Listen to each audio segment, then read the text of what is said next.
It's my pleasure to stand up here for Minor Duncan, who, as you know, has been involved with our school district and has been involved in Rotary for many years. The mission of Rotary International is to provide services to others and to promote integrity and advance world understanding, goodwill, and peace through its fellowship of business, professional, and community leaders. If you are planning to attend Fullerton High or Sunny Hills High, there's a special club for you. It's called Interact. So my hope is that one day you'll investigate and look into that, and perhaps many of you will be able to become involved in their Interact club. And that basically is the Rotary for high school students. So if you get a chance to, check it out. We also live by what we call a four-way test, which has been translated into more than 100 languages. And it asks the following questions. Of the things we think, we say, or we do, is it the truth? Is it fair to all concerned? Will it build goodwill and better friendships? And will it be beneficial to all concerned? At this point, I'd like to recognize Rotary Outstanding Student Award. These students were chosen by their faculty and staff. These students exhibit the qualities and characteristics of high scholastics, of integrity, leadership skills, initiative, participation in school activities, as well as compassion for their fellow students. So at this point, I'd like to invite Cambria Jones.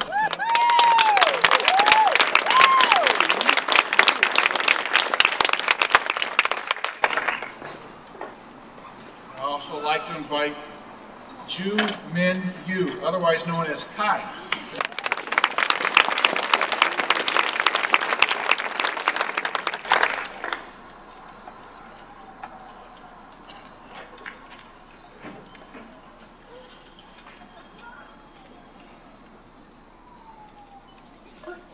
So with that, let's give them another round of applause.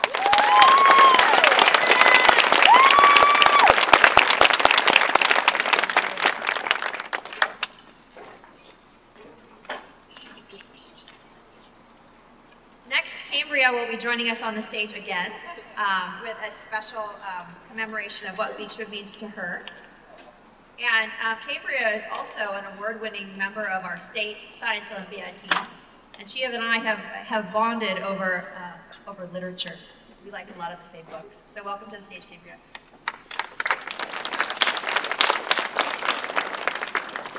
Good morning.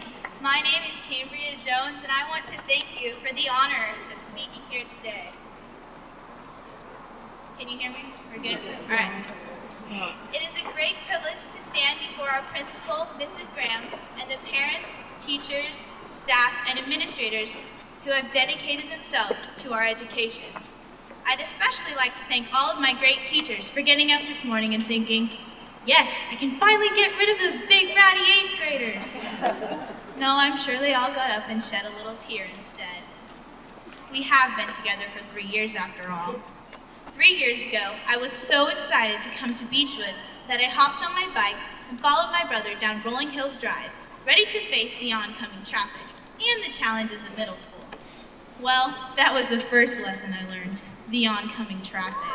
Next thing I knew, I was lying in the street and looking up into the smiling, concerned face of Mr. Miramontes as he said, well, Cambria, I don't think you'll be coming to school today. Lesson number 1, go with the flow, or you may get run over. Unless the flow is going in the wrong direction, of course. Beechwood is a place where students can learn to be themselves, and middle school is a place that helps promote this. We have Science Olympiad, ASB, Mesa, choir, band, orchestra, and theater. My fellow Bobcats and I were able to find a place where we belonged. We became a family. And it wasn't just the students who were part of that family, it was the teachers too.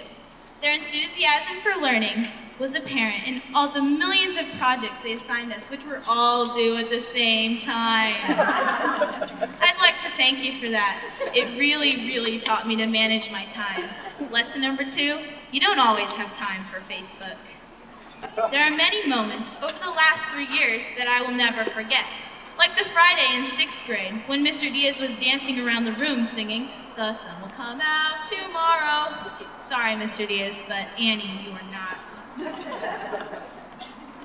When you got to 8th grade, Mr. Diaz, you created the 20% project. Maybe you should rename it, because it sure took up more than 20% of our time. I remember the debate in 7th grade when I tried to prove to Mr. Reed that just being nice wasn't enough. You had to be genuinely nice. Just as you were, Mr. Reed, in letting me win that one argument. Mr. Reed always challenged us to think outside the box. I challenged him too, but I lost, since he does have Catching Fire finished by the time I'm going to walk across this stage. Mrs. Steele is the most dedicated teacher I have ever met. She has given us more knowledge than any other person could possibly fit into the span of one school year. But she didn't just teach us. She came up with fun, cool activities to make learning fun. Make sure you check out her amazing new backpack, the Wonder Pack, designed and created by her homeroom. And of course, I'll never forget that Mendel was a mighty monk, or that cells divide with its mitosis. Putting science lyrics to old TV tunes will keep us thinking of Mrs. Steele and Beechwood for years to come, as will my every visit to Joshua Tree. Lesson number 3, just a spoonful of music makes the learning much more fun. One thing that wasn't music to my ears, however, was my alarm clock going off at 5 o'clock every morning. But the smiling face of Mrs. Miller as I walked into room 13 made it all worthwhile. The math project Y's were an added bonus too. But we did learn how to calculate the circumference of a circle from her teaching as we watched the sun rise through the windows of room 13. We also watched the circumference of Mrs. Sunny grow as the year progressed. Though some of us had hoped to change the outcome of the Civil War with her creative game of friendly competition, fortunately for Beechwood, the Union prevailed once again. Well, at least in my class. Even though she did not choose any of her favorite students' names for her baby girl, we successfully completed our history CSTs before the birth of Marlo Everett Sunny. Mrs. Bustamante, nuestra maestra muy buena, was not just a great teacher, but also someone I could discuss anything with, especially anything about the Hunger Games, that is. She has incredible insight and challenges us to seize opportunities when they come our way. Lesson number 4, teachers actually know more than we think they do. As the Beechwood class of 2012 now moves forward into high school, whether it be to the hallowed halls of Troy, yes, I am a bit biased, or to the simple historic halls of Fullerton, or it could be the halls of Brea, Buena Park, Whittier Christian, Sunny Hills, Servite, Rosary, or even Sonora, I want to challenge my fellow classmates to build upon the rock-solid foundation that this school and our teachers have provided us. Our teachers have prepared us for the next 4 years. It is now up to us, the class of 2016, to make sure that what they have done will be put to good use. As Dr. Seuss once said, you have brains in your head, you have feet in your shoes. You can steer yourself in any direction you choose. Let that direction be one that you will be proud of, Bobcats. Lesson number 5, you may not always be able to stay with the people and places that you love, but the memories will always go with you. Good luck in high school, fellow Bobcats, and may the odds be ever in your favor.